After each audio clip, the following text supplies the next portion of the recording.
All right. All right, welcome back to the weekend edition of Second City Sports Zoom style. Zoom style. Along with Lakeena McGee, I am Sidney Brown as we count you down to kick off towards week one of the National Football League and towards Bears and the Detroit Lions in week one of their 2020 season matchup.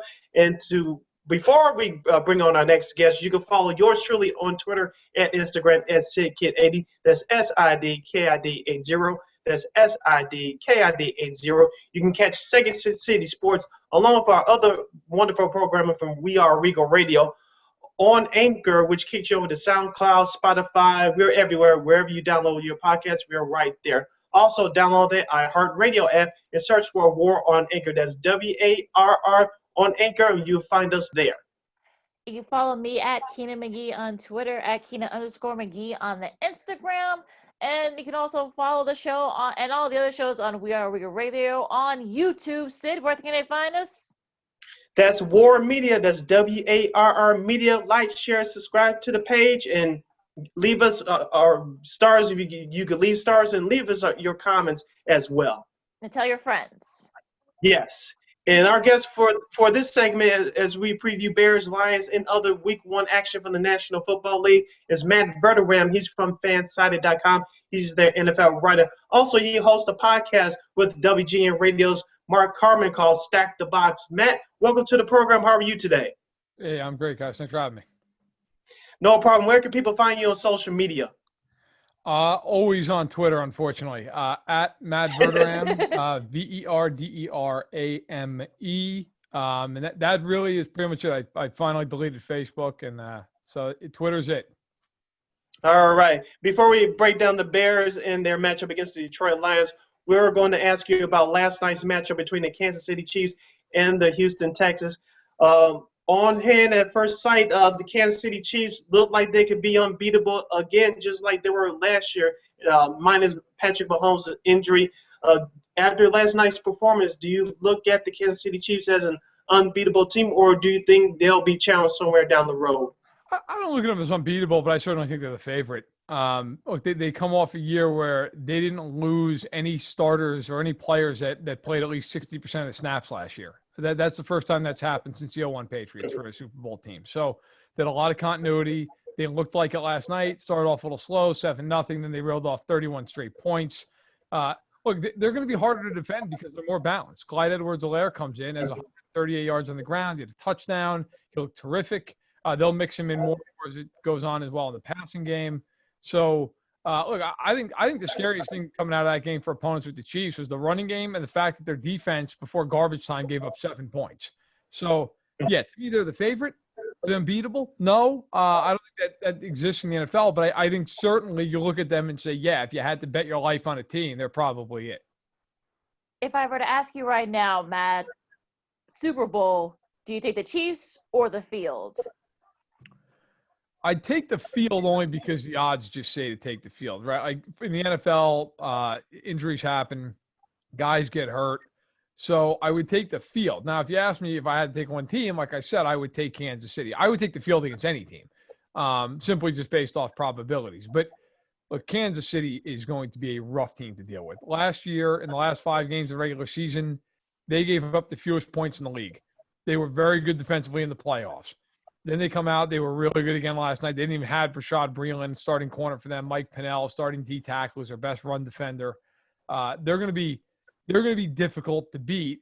And certainly with an offense. And frankly, last night they played fine by their standards, but Mahomes only had 211 passing yards. They scored 34 points. So they're going to be difficult to contend with for sure. All right, let's focus in on the Chicago Bears as they will start out their 2020 campaign at Detroit against the Lions at Ford Field on Sunday at noon. Matt, it was announced last week that Mitchell Trubisky will be the starting quarterback. To much of the many Bears fans' chagrins, some folks are okay with it. Many folks are not okay with it because of backup Nick Foles on the roster. Do you expect Trubisky to be the starting quarterback when the season ends? No, I don't. And I was surprised he's a starter now. I thought when they declined his 50-year option back in, I believe it was late May, I thought that would pretty much be the end of Trubisky starting in Chicago. I thought Nick Foles coming in, 4th-round pick they gave up for him. It's not, it's not a first, but it's not a 7th. And then they have a contract with Foles where he's guaranteed money for the next 3 years. I thought he would come in and he would start. So I look at it either as Foles did not play well in camp, and they felt like at this point, you know what, we might as well give Trubisky one more shot, or at this juncture, Ryan Pace is trying to save face and is essentially saying, we just cannot yet admit that we made a mistake. If that's the case, I wholeheartedly disagree. But Trubisky's going to get one more chance. He's going to have to go out and prove that he has matured as a player over the offseason. I don't see a lot of reason to believe that's going to be the case. We'll find out. He's always played well against Detroit, so I guess that's a positive. But no, I think at the end, I think Foles will start here sooner rather than later. How big of a year do you think Allen Robinson's going to have, and that so that he can get that big payday that he deserves? I think Robinson's going to have a great year. Look, he's one of the most underrated players in the league right now. He started out his career in Jacksonville. He played on a team that largely was bad. The year they went to the AFC title game, he got hurt week 1. He didn't play the rest of the year. He goes to Chicago. Obviously, they had one very good year. They went 12-4, got into the playoffs, and he was the engine of that passing attack, and still is. I expect him to have 1,000 yards, bunch of catches. I mean, God knows he's going to get the lion's share of the targets. So I think he'll have a very nice year, and he's going to get paid. Like, he's still a young guy. Like, if he gets on the market and he has a good year this year, he's absolutely going to be paid in the upper echelon of receivers, and he deserves it. Focusing on that Bears defense, Matt, of course, Eddie Goldman, their nose tackle, opted out this season because of COVID-19 concerns. What do you expect from this Bears defense this season? Do you expect them to be back where they were 2 years ago, or do you expect where they were last year, kind of hanging on, giving the teams a chance, but ultimately coming up short? I think they'll be good again. I mean, I think probably somewhere in between. When they had Fangio that last year, they were a dominant force. I think they're really good this year. As you mentioned, it's a loss losing Goldman. Now, they do have Hicks back. Hicks missed a lot of the last season, so that helps. He's a great player. I liked it. I like the addition of Quinn in a vacuum. I think the contract was a little bit long, but in terms of just what he's going to give him this year, I like it. I think he'll help. They're going to be good at the linebacker spot. Obviously guys like Trevathan, Roquan Smith, they got athleticism for days there. So I think the front seven is going to be really, really good. My question with them is a corner. Look, Fuller can play. Then they got Jalen Johnson who's coming in there. He's a rookie, 2nd-round pick out of Utah. A long kid, a kid with a lot of talent coming out of that Pac-12 program there. What does he give them? I think they're going to be a good to very good defense. The concern I have is what happened last year, which is they're just asked to be perfect because the offense can't move the ball. If that happens again, look, they went 7-9 with a non-existent offense. That was how good the D was. I think the defense is going to play up to standard. I just wonder if it's going to be enough. How do you think the Bears measure up against the entire NFC North? I like him more than Detroit. I know some people see Detroit as a sleeper. I get that. Like, I understand that Stafford, before he got hurt last year, was on a pace to throw for 5,000 yards. But I don't buy Patricia. I don't buy that defense. They have no pass rush. And they play good quarterbacks. They're going to get eaten alive. Teams, they don't have Slay anymore. I know Okuda's in there as the 3rd overall pick, but I think the Bears are better than Detroit. If they get anything out of the quarterback spot, I think they could be a playoff team. I just don't have a reason to think Trubisky's going to give them that. Foles might. Foles has had a weird career where he's had some very good years. He's had some bad years. But Foles is a competent quarterback at times. I don't think they're as good as Green Bay or Minnesota. I don't think the gap is absurd. I think if they get good quarterback play, and I'm just talking like league average quarterback play, I think the Bears could be pretty good because I love the defense and I like Nagy. I think Nagy's a really good head coach. But the concern is just, can they get enough to close that gap? Because right now, Rodgers is still the best quarterback in that division.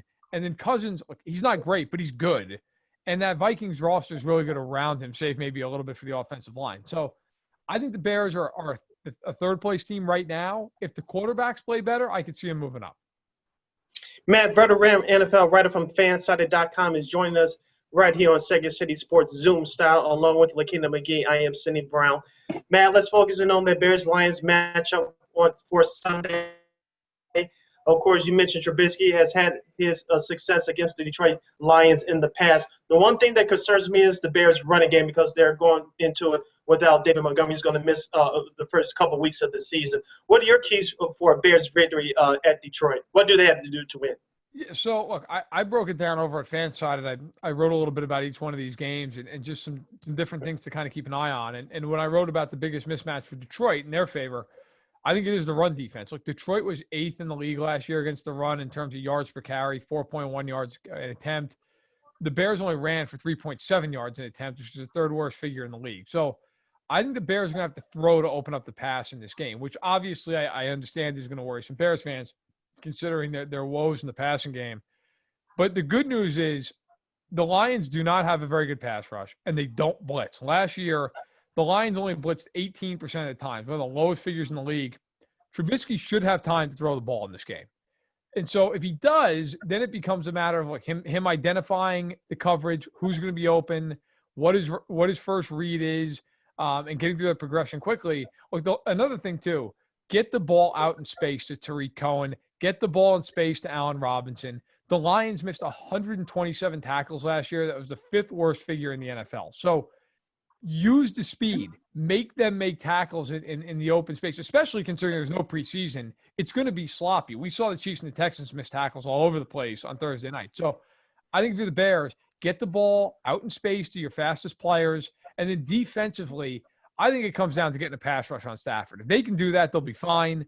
If they can't, he's going to have a good day. He can throw the ball. So I think it's about getting a pass rush defensively and then getting out in space offensively, using your speed to your advantage, make the Lions make that one-on-one tackle.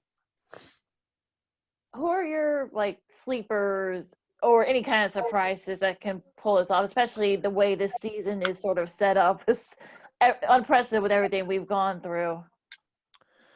I think for one team, maybe in each conference, I like Arizona. I think Arizona is really interesting. Look, the Cardinals, they add DeAndre Hopkins. We saw how much he was missed last night in Houston. Great player, 3-time All-Pro. He's 27 years old. Combined with Larry Fitzgerald, Christian Kirk, who's a good young up-and-coming player. They had Kenyon Drake, who they added. They kind of changed their red zone offense last year. I like the Cardinals a lot. I do think the defense needs work. They're going to give up a lot of points, but I like them. I think they're going to be a real interesting team, even though that division's tough. And in the AFC, I love Pittsburgh. I think Pittsburgh's going to win the AFC North. I think they're the best team in that division. And that's not a slight on Baltimore. I still think it's a very good team. But Pittsburgh, they went 8-8 last year with Duck Hodges and Mason Rudolph. If Ben Roethlisberger is healthy, they're going to score points. That defense is really good. Mike Tomlin is an excellent coach. So I look at Pittsburgh, and I think Pittsburgh's the biggest challenger in the AFC to Kansas City. Sticking with the AFC, Matt, of course, New England Patriots have a new quarterback in Cam Newton. Of course, Bill Belichick doesn't have to go with Jarrett Stidham or whoever else was on the roster. Assuming that Cam stays healthy, do you think that the Patriots, even though they're not the team as they have been the past 2 decades, do you expect them to be at least competitive to compete for one of those 3 wildcard spots, or perhaps still the AFC East again? Yeah, I do. Look, the Patriots are not going to die easily. Newton comes in there. Cam, the biggest question, of course, is just the health. He's had the foot injury last year, needed surgeries, had 2 shoulder surgeries. But Cam can play. I mean, there's no doubt if he's healthy, he's a really good player. Is he top 10 at this point? Maybe. Is it because for me the cutoff at 10 is probably about like a Wentz or a Dak. Is he one of those guys? Potentially, if he's healthy. My concern for Cam, really beyond the health, is just who are their weapons. They have Edelman, and they don't have a lot on the outside. So that's the concern there as far as I'm looking at the team. But yeah, look, the AFC East is not good. The Dolphins are still building. I like what they're doing. Flores has done a great job there. The Jets are a tire fire. I think the Pats could still compete for that division. Buffalo should win that division. I think they're the best team at this juncture. Although Josh Allen scares me. If he doesn't play well, that opens up the door for New England. But yeah, if Cam's healthy, I think the Pats are right there for a playoff spot because Belichick's going to outcoach just about everybody. And defensively, they'll be solid. They'll be good. So I see the Pats, if Newton's healthy, 8-8, 9-7, just because of the lack of weapons. If he's not healthy, then I think they struggle. Then I think they're maybe a 5 to 6 win team because they don't have enough horses, no matter how well coached they are. How about that NFC West? Speaking of, you just said something about speaking of the Cardinals. Where do you see that NFC West? Do you think the Seahawks, now they got Jamal Adams, do they end up winning a division? Do the 49ers suffer some type of Super Bowl runner-up hangover? Can the Rams make it interesting? Where do you see the NFC West? I think it's the best division in football. The Seahawks were literally a yard from winning the division last year. And I'd argue that just about everything went right for the Niners last year in terms of they got off to a great start. And that's not to take credit away from them, but they got off to a great start. The offense was clicking. Garoppolo played pretty well. I think Seattle, with getting Adams, to me, is the tipping point. I think they're a little bit better than San Francisco. I don't think the Niners are a fluke. I think they're good. I think they're a playoff team. But I like Seattle in that division. I think Arizona is going to compete for a playoff spot. I think they'll be right in there. I'm fascinated to see the Niners-Cardinals week 1. I think the Cardinals have a real shot to pull an upset in that game. And then the Rams are weird. Everybody's talking about them like they're done. They were awful last year by their standards and won 9 games. Right. So the Rams are not a bad team. Now, they may not be the juggernaut they were when they went to the Super Bowl, but the Rams, if they won 10 games, I wouldn't be surprised. So I really think that's the most competitive division there is. To me, it comes down to who stays healthy, who catches a break here or there. Maybe they play a team that's banged up. But I guess I would say Seattle, to me, is the favorite slightly. And then I think those other 3 teams, it wouldn't surprise me if any of them finished second. It really wouldn't. Heading down the home stretch here with Matt Verderame. He's the NFL writer from Fansided.com, joining us here on Second City Sports as we get you ready for kickoff of Week 1 of the National Football League 2020. Matt, the Dallas Cowboys hired a new head coach, Mike McCarthy, from the Packers in the offseason. Of course, Dak doesn't have a new contract yet, even though he's under the franchise tag at over $31 million for this season. What is your outlook for the Cowboys for this upcoming season? Offense will be really good. At least it should be. Look, they got weapons all over the place. Obviously, they added Sid and Lakeena in the first round. He joins Cooper and Michael Gallup. You got Zeke in the backfield. They're going to score their points. My question with them is their defense. They lose Gerald McCoy to the quad injury here in training camp. Byron Jones gone. And they've had some injury issues. I mean, obviously, Jalen Smith is a guy who went healthy. He's fantastic, but he's had some injury woes. Leighton Vander Esch, same thing. If they can stay healthy defensively, I think they're a playoff team. I think Philly and Dallas will battle it out in the NFC East. I tend to skew a little bit. I like Philly, but I wouldn't be shocked at all if Dallas won the division. The Cowboys are going to be good. They should be. The question with Dallas really is, do they implode from within? Because McCarthy coming in, first year obviously there, did he learn from his sins in Green Bay? And then you look at that team. I mean, Dak's on this franchise tag. There's been drama around that. Jerry Jones, with everything going on social justice-wise in the league, he has kind of waffled back and forth. We know what his stance was a few years ago. Is that divisive? That's my question. I think teams this year that are unified, it's going to really matter. And I don't know that Dallas Cowboys aren't. I just haven't seen that they necessarily are either. So I think they're good. I think they're a playoff team, and we'll see how they go. But it's going to be them and Philly in the NFC East. Last one for me. I know you have Baltimore winning. Who do you have coming out of the NFC? In the NFC, I have New Orleans. I think New Orleans is the best team. I think, though, in the NFC, you could make a case for a lot of teams. I think there's a half dozen teams in the NFC that are not separated by much. I thought the Saints were the best team in the NFC a couple of years ago. They got hosed in the NFC title game with that call against the Rams.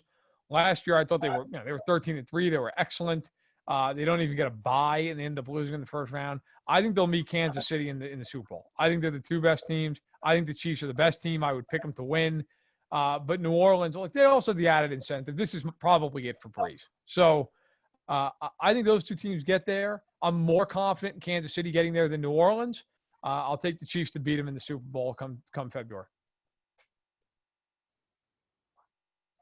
All right, so that's Matt Verderame from Fansided, also a great podcast he does with our good friend Mark Carmen. Tell Carmen he owes us an interview, Matt. I'll get on his case. I'm happy to do it. All right, no problem. Okay, so you got anything else for Matt before he gets out of here? Yes, one last question for me, Matt. You brought up Arizona and San Francisco as far as Week 1 action. I'm looking forward to that game as well, while most of the nation will be watching Tampa Bay and New Orleans. What are the intriguing matchups that you're looking forward to for this opening weekend from the National Football League? Yeah, I think in the early window, I'll be watching Green Bay, Minnesota. That's going to be a really good game. Obviously, I'm sure your listeners have a lot of interest in that game. I think it's going to be fascinating to see how Rodgers plays. They had a weird offseason. Yeah. Add Jordan Love. That ought to give them motivation. They didn't add weapons. I want to see how the Packers look. Everybody thinks they're going to regress. I think they'll regress a little bit, but I still think they're good.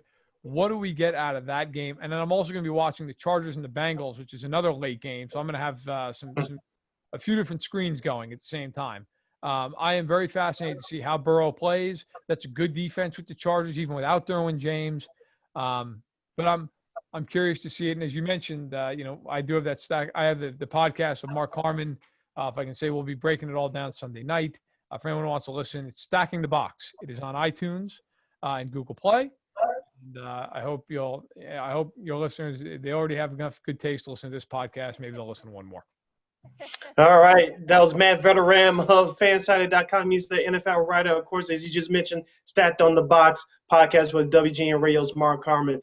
Matt, thank you so much for taking time out of your busy schedule to join us today. Keep up the great work. Enjoy opening weekend, and let's do this again sometime during the season. Absolutely. Thanks, Sydney. Thanks, Lakeena. No problem. And tell Carl, he owes us an interview, Matt. So. Absolutely. I'll get on his case. All right. All right. All right, that was Matt Verderame of Fansided.com. He's their NFL guru over there. Check out his work. You can follow him on Twitter at Matt Verderame. Lakeena, this is the time as we head now to our NFL picks. This is the time that I miss being in the studio. I'm missing that NFL Films music, but I'm going to be creative, use my imagination, and play some NFL Films music in my head. In your head, okay. Well, let me see if I can get something off YouTube here. So the good news is I have our buddy Jason's picks and also our good friend Lamont Scott's picks as well. Oh, awesome. Yeah, so we'll be able to do the picks that we did last year. And yeah, this is one of the things we miss about this. Is kind of like one of the few things you wish we were still in studio because and adjust your volume too. Yeah, I will. Oh, no problem, because I know it can get a little loud. So let me get that NBC music, that CBS. See, we create some magic here as we wait to give our picks for Week 1 of the National Football League 2020 style. All right, hold on. Let's get the advertisements going. All right, ready? Here we go.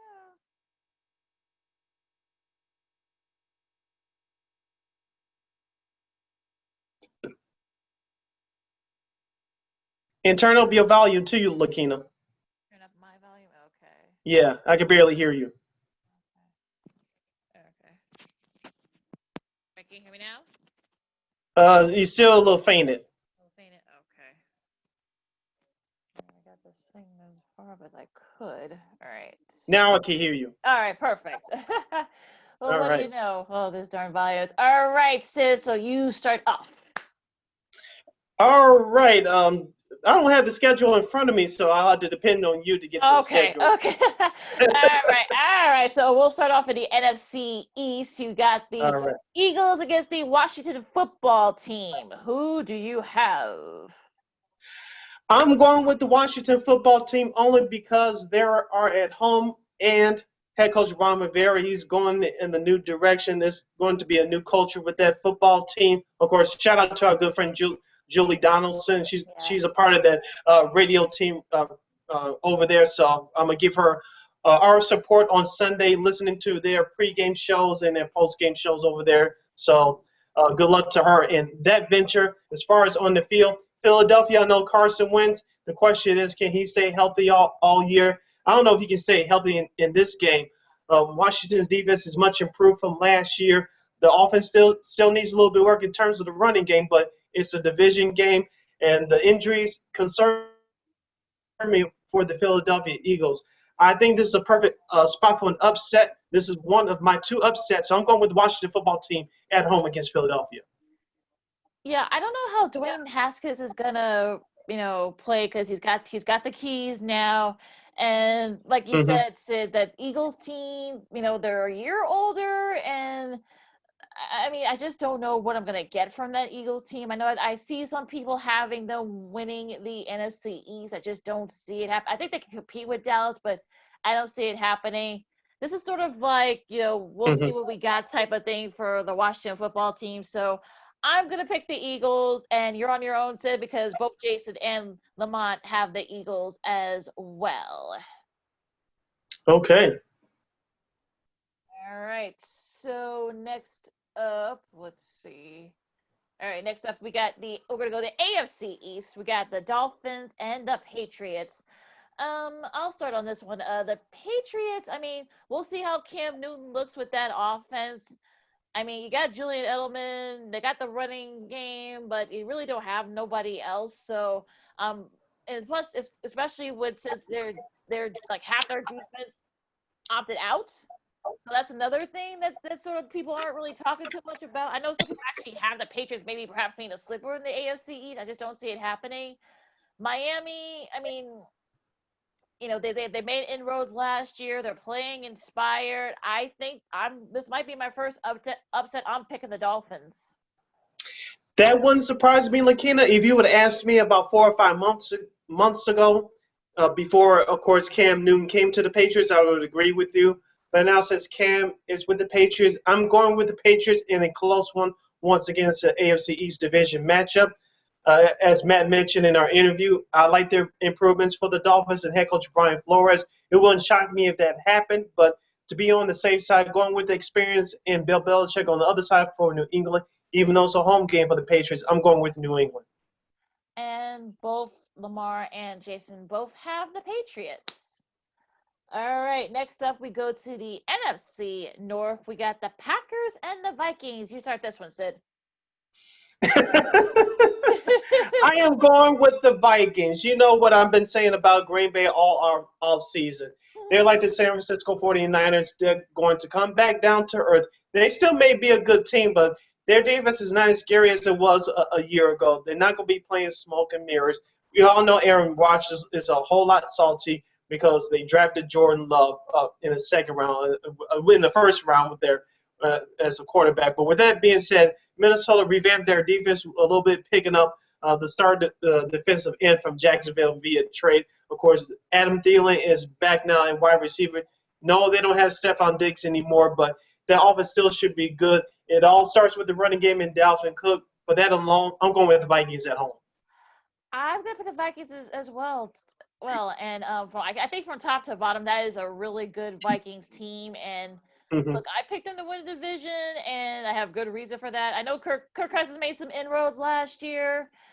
Look, you still got Adam Thielen, you still got Kyle Rudolph. I forgot the young man that they just drafted from.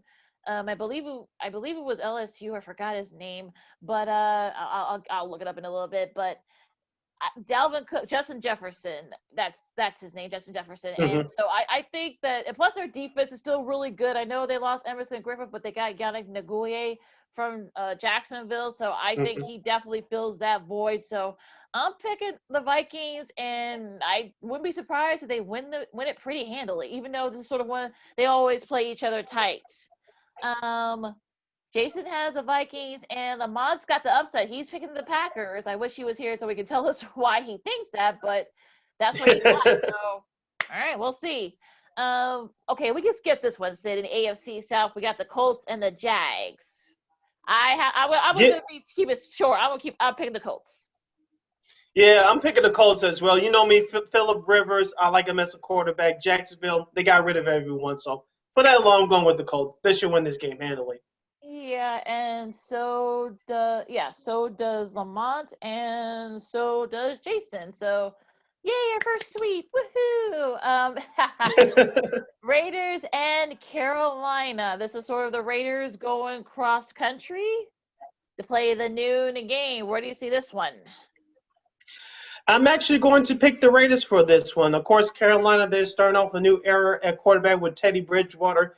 They have the best running back on the field in Christian McCaffrey, but I'm getting the sense that the Raiders are one of those teams that could surprise some people. They have a whole lot of time to prepare for this one. Yes, they are a West Coast team, going to the East Coast, but they have time to prepare. I think David Carr is going to show up. Josh Jacobs, he's a nice running back for the Oakland Raiders, but sorry, now the Las The Vegas Las Raiders, Vegas excuse Raiders. me. Yeah, But I made that mistake too. we got to get used to that. That's But their true. they have a young defense, which not a lot of people are talking about, including members of their secondary. And I think if they can get pressure on Teddy Bridgewater, it's going to be a long day for Carolina. For that alone, I'm going with Vegas on the road. Yeah, I know that Teddy Bridgewater had showed the last couple of years that he's a really good QB. He was able to bounce back from that injury. Like I say, he's sort of starting over in Carolina. That's a whole new regime. Matt Rule, taking over as head coach, got a whole new offense. I know they got still got Christian McCaffrey, but it's gonna be a close one. But I think Vegas has a much more talented team, and I think they will win this game. And so does Jason and Lamont. So another sweep. In the AFC East, you got Jets and Bills. I'm gonna keep it short and sweet. They got Stephon Diggs now. If Josh Allen he made his mistakes last year, especially that playoff game against the Texans. But I think he makes a breakthrough this year. That defense for the Bills is still really good. I got the Bills winning the AFC East, and I got them winning this one, and I got them winning pretty easily. This should be a blowout, but I'm getting a sneaky feeling that the Jets will keep it close. With that being said, Buffalo should win this game. I have Buffalo winning this. All right, so does Jason, and so does Lamont. So, all right, another sweep. AFC North, you got the Browns and the Ravens. I'm going with Baltimore here. Of course, if you've been listening to this podcast for the last few months, I like rookie running back J.K. Dobbins. Let's see how many carries he's going to get on Sunday to make their Ravens offense go. Of course, you have Lamar Jackson, the reigning NFL MVP. Their wide receivers, let's see what they can do. Cleveland, I gotta wait to see what they're gonna do. Remember last year, everybody jumped on that hype train, and look what happened. So I think they'll be improved a little bit, but I gotta wait and see what they're gonna do these next couple of games. With that being said, I'm going with Baltimore. I also am gonna pick Baltimore for all the reasons you said, Sid, because I think they're on a mission. If you listen to both John Harbaugh and Lamar Jackson, Mark Ingram, and the rest of that team, they're not in a very good mood, and they're on a mission, and they want to dethrone the Chiefs, and they can start here. They don't have to go out west for any games. So this is sort of like a start for them. We'll see where the Browns are, but I just don't think they're there yet. They still got the talent. They still got OBJ. They still got Baker Mayfield, but that defense is still questionable to me, and I'm picking Baltimore, and I think they pull away late, and so does Jason, and so does Lamont. Yeah, I know Cleveland won there last year, but I think this year would be a different story. All right, next up, we got another interesting NFC interdivisional matchup. We got the Seahawks and the Falcons. I think this is going to be a high-scoring game, and let me tell you why. Matt Ryan for the Atlanta Falcons, he's their star quarterback. You have Julio Jones back now. You have Calvin Ridley. Let's see what Todd Gurley does. This will be his debut in the Atlanta Falcons uniform. On the other side, I have Seattle winning the NFC West. Their defense is not as good as it was when they were winning Super Bowls a few years ago, but I think in time it's going to be well enough to carry this team. Russell Wilson, a top 5 MVP candidate. You have DK Metcalf now entering year number 2. Watch out for those Seahawks. It's going to be a shootout. I hope it is, especially for you folks playing fantasy football. With that being said, I got the Seahawks winning this one. Yeah, this is going to be a pretty interesting game. I know Atlanta sort of, kind of finished on a high note last year, sort of giving Dan a reprieve, but I just don't think that team's good enough. I mean, Matt Ryan, he's gotten older. He's still pretty good, but he's sort of starting to decline a little bit. I know they've got Todd Gurley there now. They'll probably just keep feeding him the ball at times. So I think they'll keep them in the game. But I think Seattle pulls away late, and so does Jason, and so does Lamont. So another sweep. Woohoo! Yeah. All right. Okay. Now we're going into the 3 o'clock games. First up, you got the Chargers and the Bengals. I'll start this one off. The Chargers are just snake bitten already, and we already know Duran Jason's gonna be out now. Their center Mike Ponce's might miss the game because of a hip injury. So this is gonna be tough. I know you got Joe Burrow now. They got a new coach now. I think this will be a close one, but I'm picking the Chargers. Like, maybe against my better judgment, but I'm picking the Chargers. Yeah, I'm going with the Chargers as well, Lakeena. As you mentioned, because of the injuries, I think this game is going to be close. I want to see how Joe Burrow plays in his NFL debut, as he's the new franchise quarterback for the Bengals. With that being said, I'm going with the Chargers. Okay, Jason's picking the Chargers, and Lamont's gotten, I think, sort of a mild upset. He has Cincy, which I would like That to wouldn't be too surprising. No, it really wouldn't. I mean, I think we'll see how Joe Burrow does against, he has to go up against Bosa, so that's going to be a very interesting matchup there. Here's the intriguing matchup that Matt was talking about. You got the Cardinals and the 49ers in the AF. I'm looking forward to this one. This Yes. is going to be fun. What do you think? Yeah, if you can see the smile on my face, if you're watching on our YouTube channel, War Media, yes. This is my upset number 2. I'm going with Arizona. Let me tell you why. This is my surprise playoff team. Kyle Murray, year number 2. He's going to be better. As you mentioned, Lakeena, he has weapons with DeAndre Hopkins and Christian Kirk. Yeah, King and Drake running the ball. Yes, their defense is going to have to work on some things, but they'll come through time throughout the season. San Francisco, as I said before, they still have a very good defense, but it's time for the offense to step up. They remind me of the Bears 2 years ago. You rely on their defense, and then when the offense cannot come through, you are exposed. This is what's going to happen to San Francisco this year. If Arizona can get any pressure on Jimmy Garoppolo, it's going to be a long day for the 49ers. So with that being said, I'm going with Arizona the upset, and I'll be watching every minute on it via my computer. I mean, look, this is going to be one of those games where either one of them can win. I know that Arizona's defense is, still, you still got Chandler Jones. I mean, I think he doesn't get the credit that he deserves for that defensive side for the Cardinals. I think and if you look at the Cardinals' schedule, outside of their division games, it's pretty easy. So I think they can win enough to get in that wild card spot, and I think this is where they do it here. I think Kyler Murray has a big day. I think this will be a high-scoring game. I think they pull away late, and I'm picking the Cardinals, and I guess I'm right there with you, Sid. I got the upset, too, and so is Lamont. Lamont's got the Cardinals, but Jason is picking the 49ers. All right, another good one here in the NFC South. You got the Bucks and the Saints. I am looking forward to this one too, Sid, of the late games, because this is sort of the matchup that we've all circled. We've all been waiting for. You got, of course, Tom Brady and Drew Brees, 2 future Hall of Famers, colliding.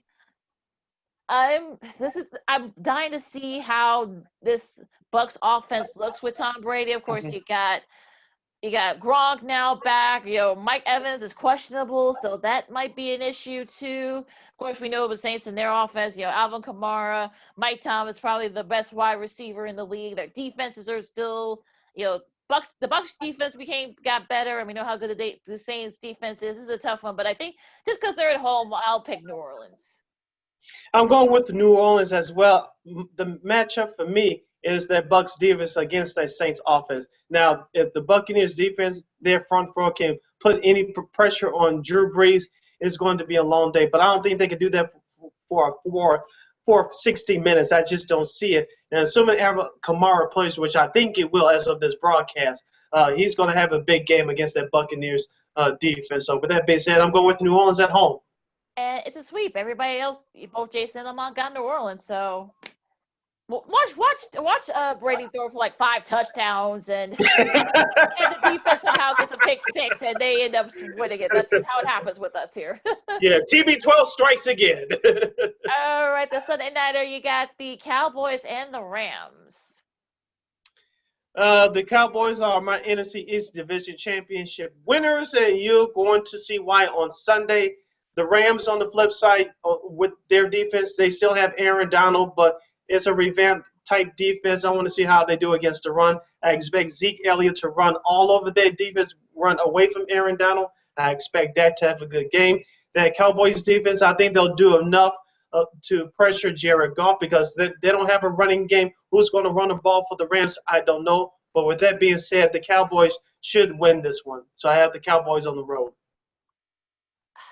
Yeah, see, this is a tough one for me. I keep going back and forth on this one. For all the reasons you said, I like the Cowboys. You know, with everything that went on with Dak, we'll see if he uses Mhm. that as motivation.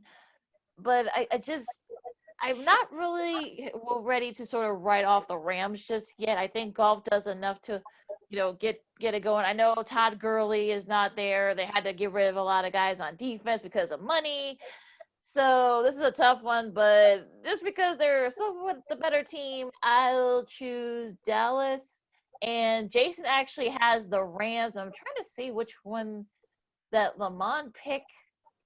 See, he did this in like red marker, so I'm trying to figure out like where the heck.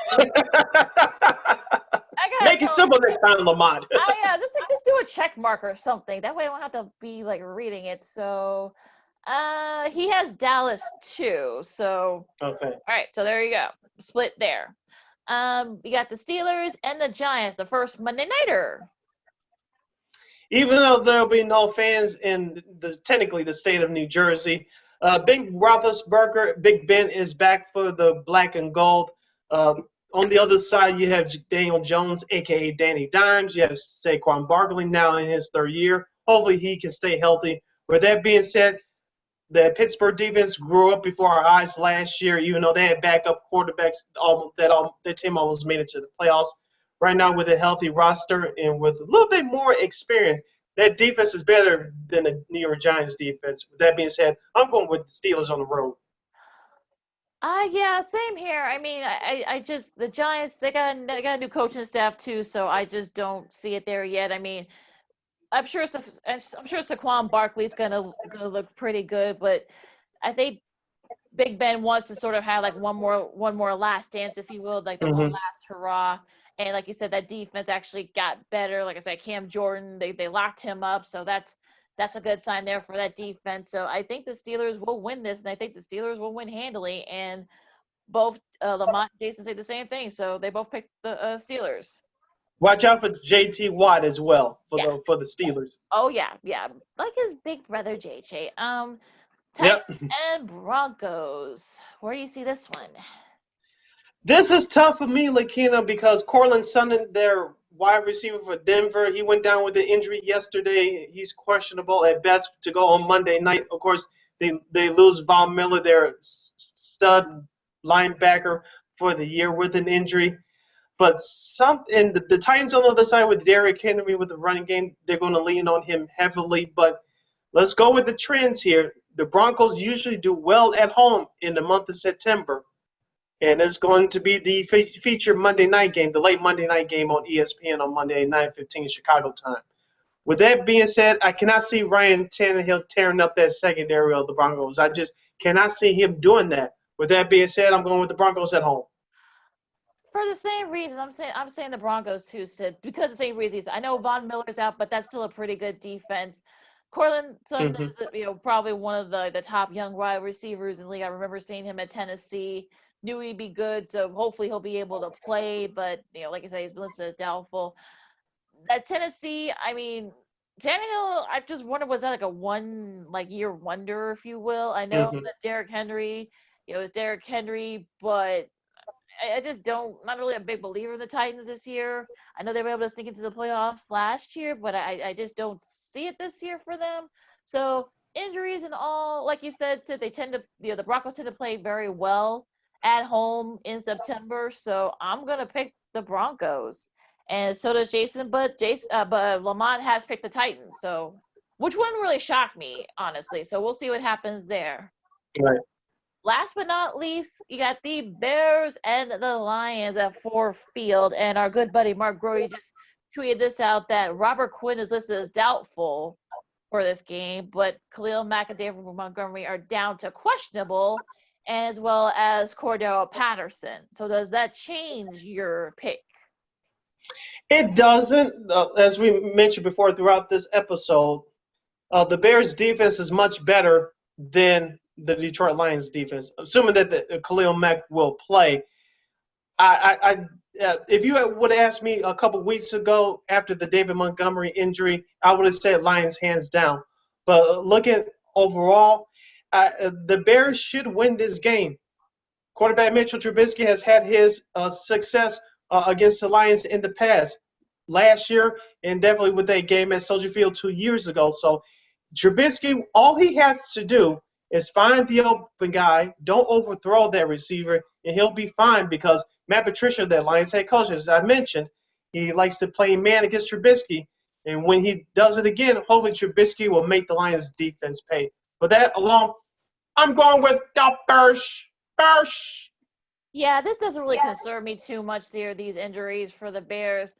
I know a lot of people are high on the Lions, like sort of surprise some folks this year, but looking at their roster, I just don't see it. So I'm picking the Bears as well. I know it's going to be close, but I think the Bears are just enough to win this game, and it's a sweep because both Jason and Lamont both got the Bears as well. And watch Matt Stafford throw for like 5 touchdowns and somebody on the defense get like a fumble. Look, I'm just saying this because it happened a lot last year. We picked the Bears and then they ended up, sticking up the place. So we'll see. All right, that was our week 1 picks for Second City Sports. We'll come back next week to see who wins.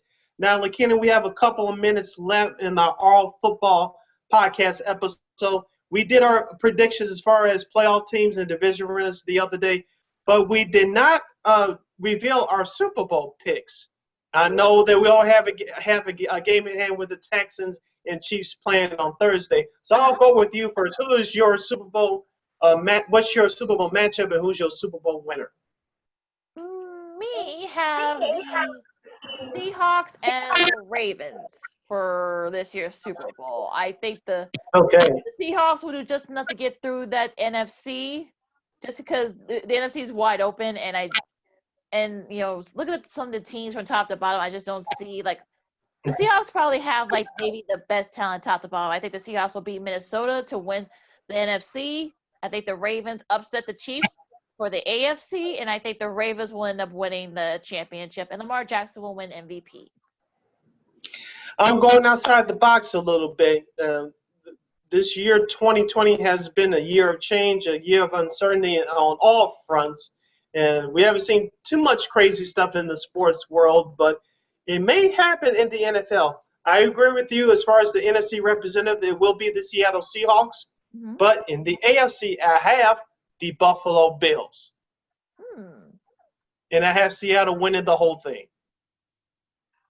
Buffalo, huh? Okay, you know what? That really wouldn't shock me. That wouldn't surprise me, I think. I just, like he says, I think because the unpredictability of the whole year, I mean, it wouldn't surprise me if a team like Buffalo could slip in there. I mean, they've got the talent to do it. They do. As we talked about before, they have a great defense. Of course, Josh Allen, they're a young stud quarterback. He has weapons now with Stephon Diggs. And watch out for the second-year running back, Devin Singletary. If he can stay consistent with their running game, sky's the limit for the Buffalo Bills in that offense. All right, so those are our predictions. Hopefully we'll be able to get Jason his on Monday. Take it with a grain of salt. Don't take us at our word and take them at face value. All right. So anything else like football wise that you want to talk about before we wrap up? Yeah, just wrapping up our football podcast episode here.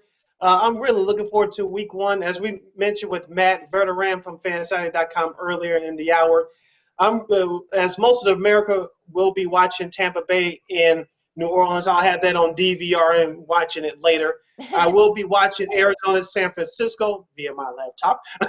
And I'm also keeping an eye on that Green Bay, Minnesota game as well. Yeah, same here. I mean, I'm looking forward to that Cardinals Niners game. I think that's going to sort of set the tone for the NFC West. Don't be surprised. I know some people will probably listen to this and say, what, y'all picking the Cardinals? We've been trying to tell y'all. Don't be surprised. Stop questioning us. Another game I'm looking forward. Of course, Bucks and Saints, because those are the 3 o'clock games.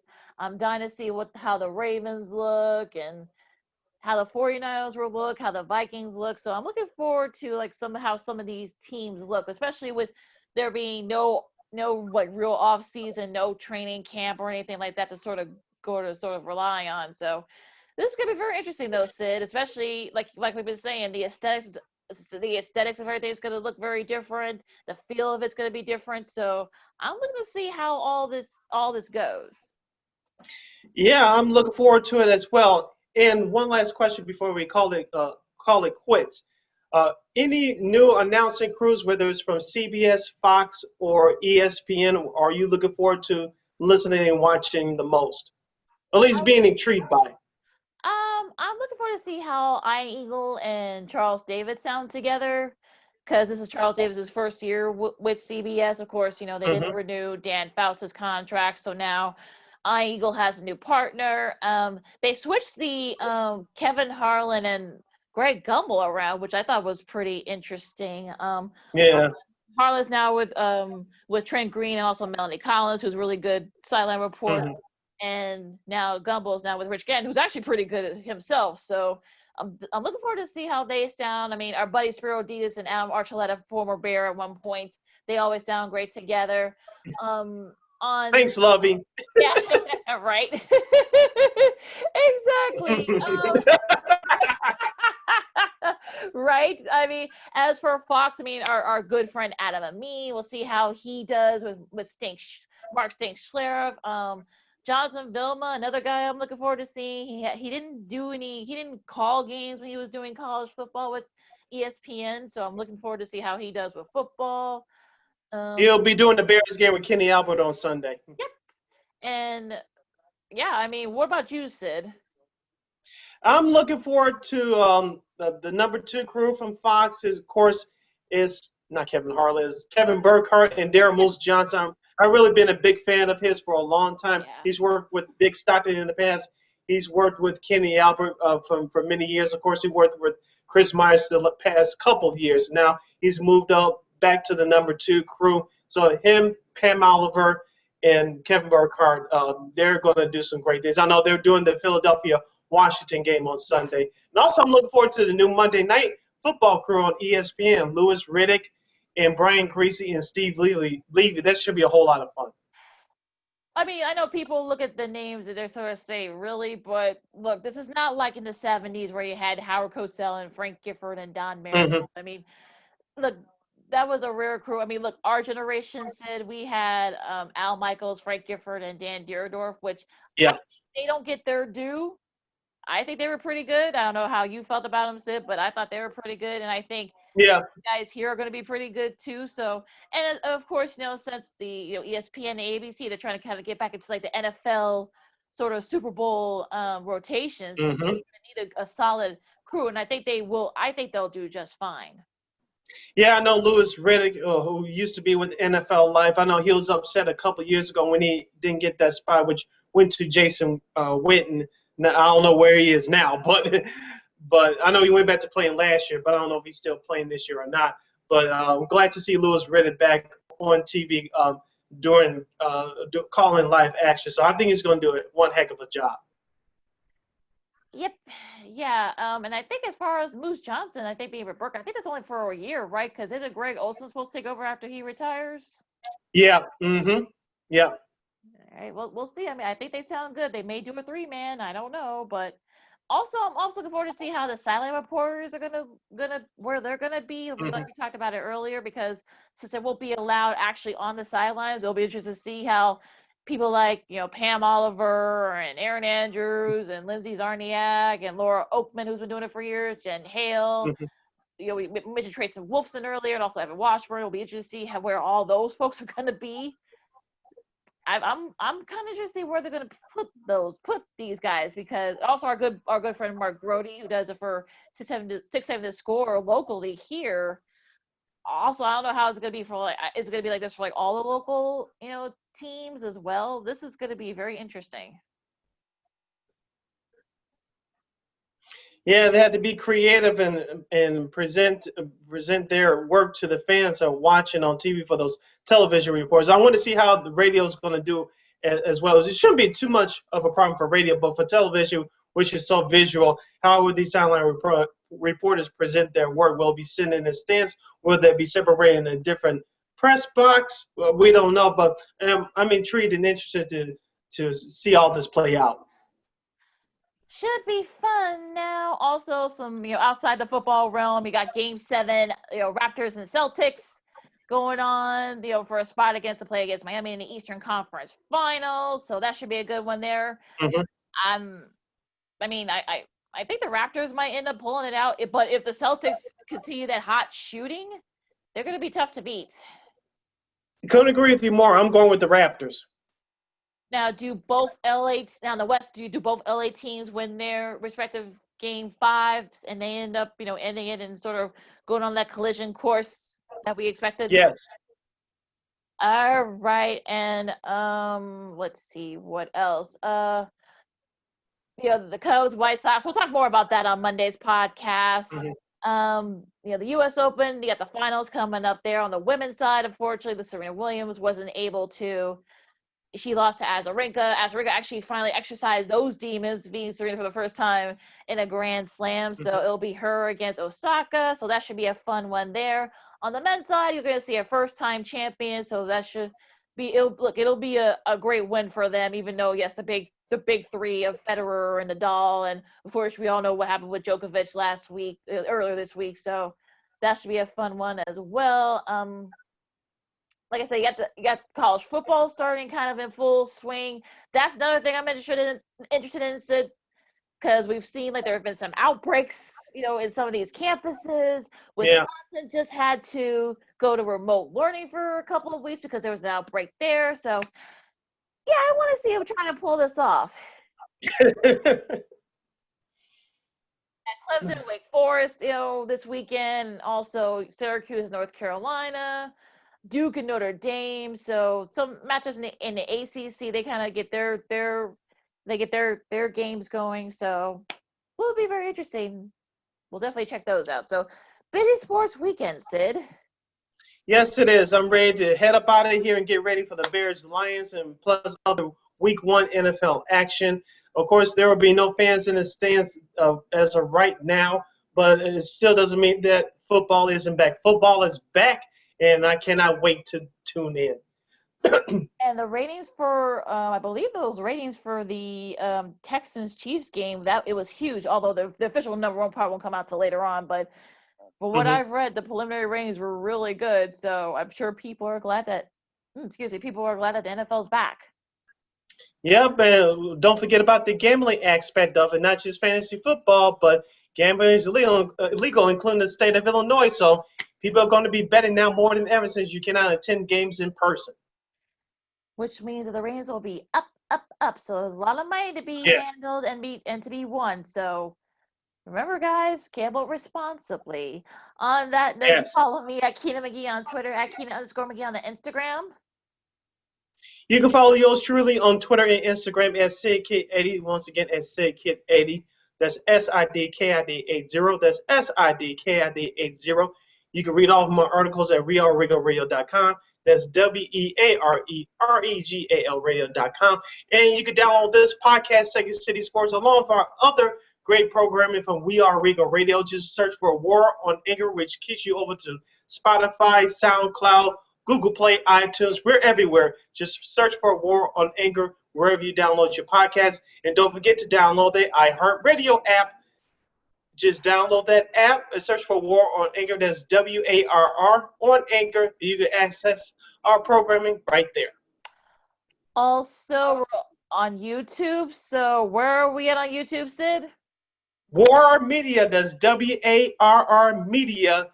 Like the page, share the page, subscribe to the page, comment on it, and you see our lovely faces. Like right now. Voila! And spread. And get the likes up too. Get them up, get them up, get them up. And get to subscribe too. Tell your friends. Yeah. So for Jason, I got Jason's picks on my mind here. For Sydney, I'm Lakeena. This has been Second City Sports Zoom style, and we'll see you next week. Enjoy week 1 of the NFL regular season premiere weekend. Till next time, holla!